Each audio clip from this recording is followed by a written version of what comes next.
Luego de asumir la defensa de la Carta Magna de la ciudad, los diputados locales anunciaron su ruta de acción para atender y dar respuesta a las impugnaciones interpuestas ante el máximo tribunal del país. Más información.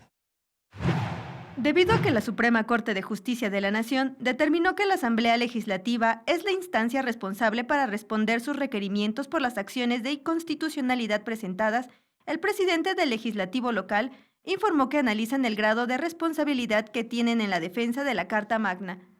No solamente estamos revisando los documentos, no solamente estamos revisando los puntos esenciales de la solicitud de la Suprema Corte, sino que también estamos, por supuesto, revisando los alcances del órgano legislativo. Nos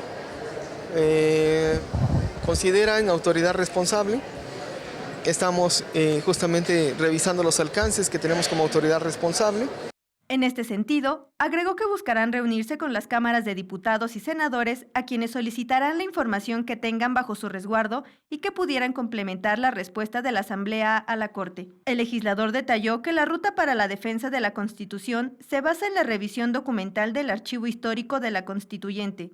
Considera una reunión con exintegrantes del órgano constitutivo y grupos de trabajo. Estamos generando equipos de trabajo, de asesores, donde están integrados no solamente diputados y diputadas de este órgano legislativo, sino que también diputadas y diputados constituyentes.